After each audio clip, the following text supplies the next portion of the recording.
Good morning mga palangga, another day, another vlog. So today is Saturday, September 9. So this is my Zoe. Sleeping po siya. Ayun, nagising na po siya. Natutulog po siya sa amin gabi-gabi, every night sa bed namin. Kasi kapag nilalagay po namin siya sa kanyang kulungan, ay hindi po siya nahihintong iyak. So, yan po. So, ito na po siya. Anoin ko siya. It's time for her paddy. But, parang antok na antok pa nga yung aking baby dyan. So, ayaw niya pa talagang bumangon. Sabi niya, lazy day today. So, ayan. Finally, na-force ko din siyang maglakad. Binaba ko siya at papalo na lang sa akin pababa.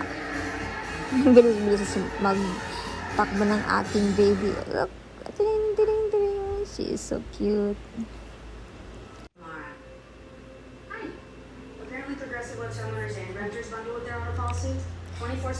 So yan pala ang time ng paglabas nila ng tatlo naming aso. Yan pala si Bear, si Zoe. May isa pa kaming dog, si Cassie. So every morning nilalabas namin sila para magpupo sila o magpee. Yan o, si Bear. Kung saan yun umiihi, kung saan siya makita ng yung may poste, saka po siya na napi. Ayun si Zoe, nagpee na din siya sa wakas.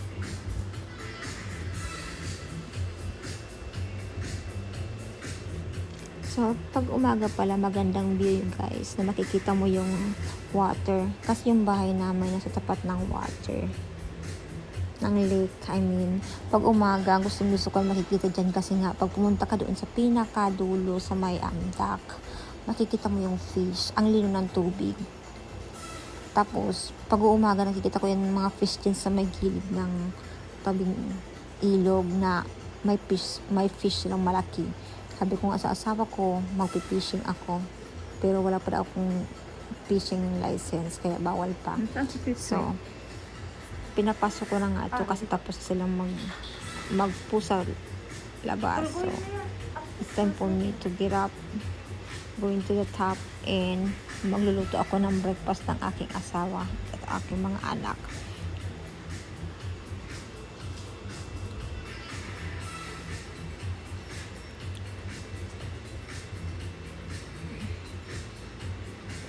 Hanapin ko nga si Zoe kasi nawala si Zoe.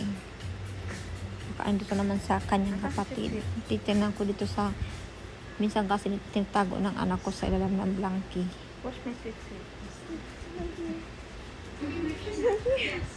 Oh, sabi ko na nandyan na si Zoe. Tinatago na naman ng anak ko. So ito na nga, time na nga aking pagluluto.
So, ito na nga yung breakfast ng ating asawa.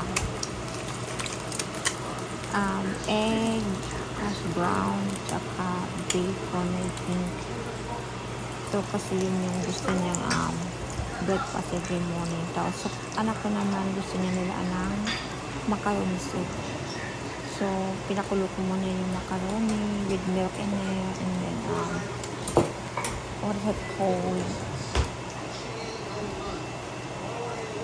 I think, chicken broth.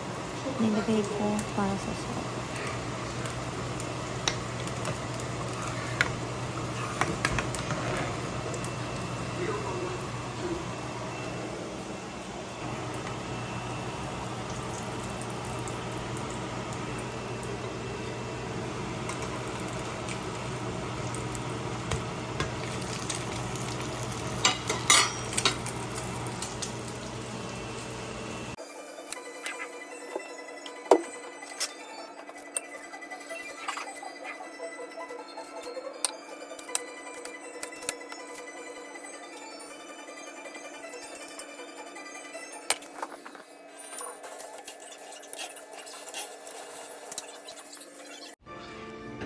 So, ito pala yung inside ng bahay namin. Kung makikita nyo, hindi pa siya masyadong ayos. Kasi nga, kakalipat lamang nga lang namin sa bahay na to. I think, July 31st, ganyan.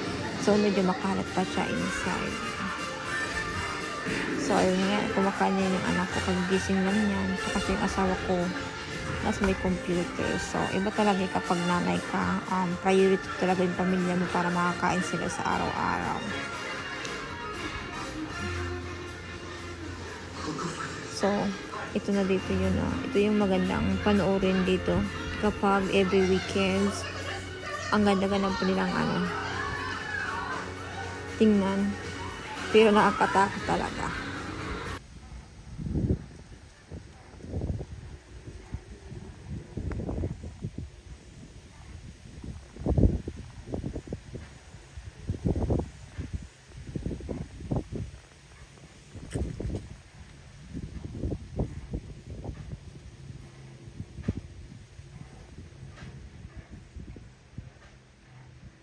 So, this is the end of my video. Thank you for watching, guys. Love you. Mwah.